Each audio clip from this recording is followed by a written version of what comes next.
Bonjour à tous et bienvenue sur la chaîne. Aujourd'hui, nous allons analyser en profondeur l'un des matchs les plus attendus de cette Coupe du Monde 2026, le choc entre le Mexique et l'Afrique du Sud. Un match qui ne marque pas seulement le début d'une nouvelle Coupe du Monde, mais qui raconte aussi l'histoire de deux nations de football au parcours très différents. Alors, selon les performances des deux équipes depuis 1998, qui est réellement le favori?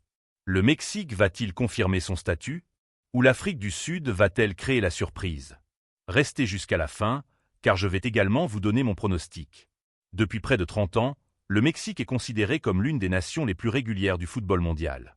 Lorsqu'on observe les Coupes du Monde depuis 1998, une chose saute immédiatement aux yeux. Les Mexicains sont presque toujours présents dans les grands rendez-vous. En 1998, ils atteignent les huitièmes de finale. En 2002, même scénario. En 2006, encore les huitièmes. En 2010, ils franchissent une nouvelle fois la phase de groupe. En 2014, ils font trembler les grandes nations avant d'être éliminés de justesse. En 2018, ils battent même l'Allemagne championne du monde en titre lors du premier tour. Cette régularité est exceptionnelle. Peu de nations dans le monde peuvent se vanter d'avoir participé à autant de Coupes du Monde tout en atteignant systématiquement les phases à élimination directe. Mais ce n'est pas tout. Le Mexique domine également sa région. Avec de nombreux titres en Gold Cup, il s'est imposé comme l'une des références du football nord-américain. Cette expérience accumulée au fil des années est un avantage immense lorsqu'il s'agit d'aborder un match d'ouverture de Coupe du Monde. Maintenant, parlons de l'Afrique du Sud. Les Bafana Bafana possèdent une histoire différente. Après la fin de l'apartheid, le football sud-africain a connu une renaissance spectaculaire. En 1996, le pays remporte la Coupe d'Afrique des Nations et devient rapidement l'une des équipes les plus respectées du continent africain.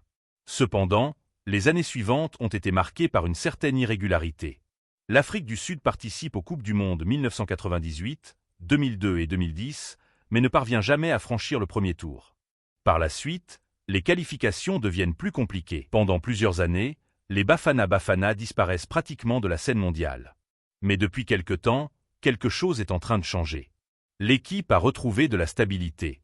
Le travail réalisé par le staff technique a permis de reconstruire un collectif solide, discipliné et difficile à battre. La troisième place obtenue lors de la CAN 2024 a envoyé un signal fort à toute l'Afrique et au monde entier. L'Afrique du Sud est de retour. Et c'est précisément ce qui rend ce match si intéressant. D'un côté, nous avons une équipe habituée aux grandes compétitions. De l'autre, une nation qui revient avec une immense envie de prouver sa valeur. Si nous comparons les deux équipes secteur par secteur, le Mexique semble avoir l'avantage. Premièrement, l'expérience. Les joueurs mexicains évoluent régulièrement dans des championnats de haut niveau et disputent fréquemment des compétitions internationales. Deuxièmement, la pression. Les Mexicains ont l'habitude de jouer devant des stades pleins et dans des contextes médiatiques intenses. Troisièmement, l'avantage du terrain. Le match se joue au Mexique. Les supporters seront entièrement acquis à leur cause. L'ambiance promet d'être électrique.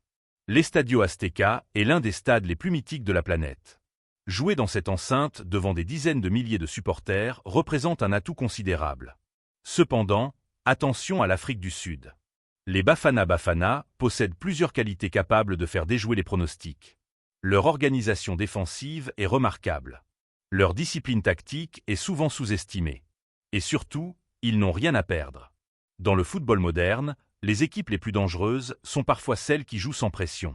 Le Mexique aura l'obligation de gagner devant son public. Cette responsabilité peut devenir un poids.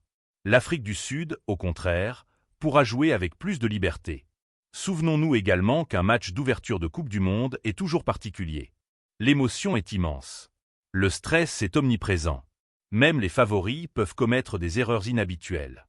L'histoire des Coupes du Monde nous a souvent montré que les matchs d'ouverture sont plus serrés qu'on ne l'imagine. Alors, quel scénario peut-on envisager? On peut imaginer un Mexique dominant la possession du ballon. Les Mexicains chercheront probablement à imposer leur rythme dès les premières minutes. L'Afrique du Sud, quant à elle, devrait miser sur une défense compacte et des contre-attaques rapides. Si les Sud-Africains parviennent à résister durant la première demi-heure, la pression pourrait progressivement changer de camp. Mais sur l'ensemble des critères analysés, le Mexique reste devant. Les statistiques parlent en sa faveur. L'expérience parle en sa faveur. Le facteur domicile parle en sa faveur. La profondeur de l'effectif parle en sa faveur.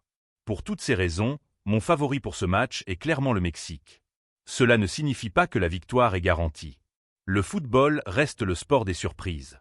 Mais si je devais choisir aujourd'hui l'équipe ayant le plus de chances de s'imposer, je choisirais le Mexique. Mon pronostic personnel est une victoire du Mexique 2-1. Je pense que l'Afrique du Sud va offrir une belle résistance et pourrait même trouver le chemin des filets. Mais sur la durée du match, la qualité technique et l'expérience des Mexicains devraient faire la différence.